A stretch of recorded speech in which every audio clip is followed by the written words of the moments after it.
નવા માણસનું એ સ્વરૂપ એ હશે કે જરી પુરાણો નહીં હોય. એ નવો નકોર હશે, એ આધુનિક હશે, એ મોડર્નાઇઝેશન ને ખભા ઉપર લઈને ચાલનારો હશે.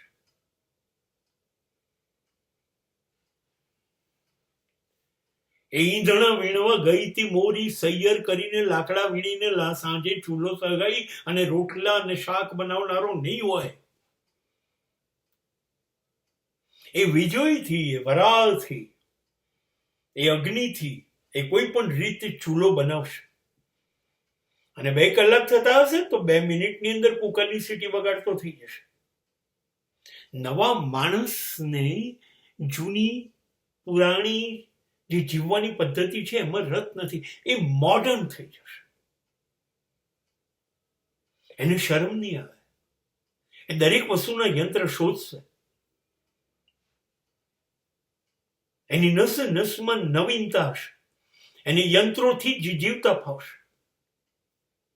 દરેક વસ્તુનું યંત્ર જોઈએ જે ક્વોલિટી પણ આપશે અને સમય પણ બચાવશે. તો એની અંદર યાંત્રિકરણ આવશે.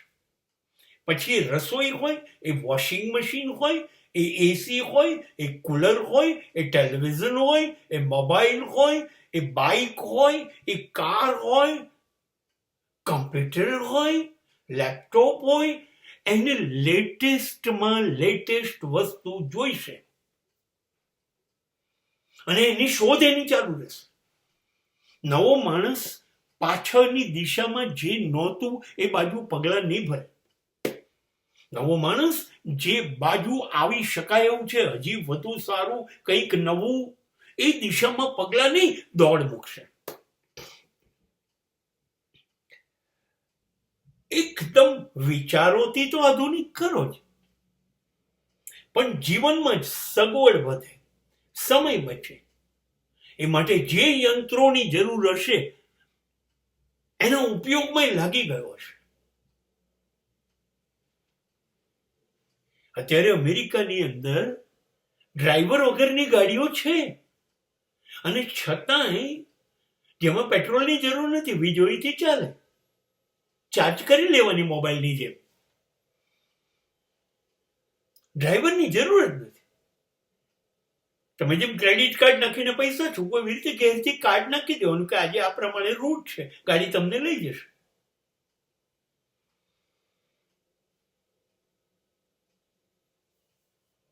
નોકર ચાકરની ગુલામી છોડી દીધી એને રોબોટ રાખી દીધો, બધું જ કામ કરે છે. સવારે તમારા માટે ચા કોફી પણ બનાવે છે, ઘરની સાફ સફાઈ બી કરે છે, બધું ટોટલ તમારું ડ્રેસિંગ બધું જ કમ્પ્લીટ કરે છે. અરે હમણાં તો અહીંની હોટલોમાં વેઇટરો ગાયબ થઈ ગયા, રોબોટ આવે છે. એ આવીને તમારી પાસે ઉભો રહેશે, તમે ઓર્ડર એની પાસે આમ કરી દો, એ લઈ આવશે, તમને આપી દેશે, બિલ આપી દેશે. માણસ નહીં જોઈએ. ઇલેક્ટ્રિકથી ચાલતી ગાડી હતી, ડ્રાઈવર વગરની ગાડી હતી, તો પણ મસ્ક 2025માં નવી ગાડી મૂકે છે જે જમીન પર નહીં ચાલે, કેમ કે જમીન પર ટ્રાફિક બહુ છે, સમય બગડે છે. એને આકાશમાં ચાલતી એર ટેક્સી મૂકી દીધી જે 2025માં મળશે. હવે તમે કહો અમે અમેરિકા ફરવા જઈએ, જાપાન જઈએ, સ્વિટ્ઝરલેન્ડ જઈએ, નહીં, એને પ્રવાસ મૂક્યો. હું તમને મંગળની ટૂર કરાવું, હું તમને સ્પેસની ટૂર કરાવું. અને એમાં અહીંયા અમેરિકાની અંદર 80 લાખ લોકોએ પૈસા ભરી પણ દીધા. 2025માં એ બધાને સ્પેસની ટૂર કરાવશે. માણસ નવો જે છે એ ઈંધણા વીણમાં ગઈતી વાળો નથી.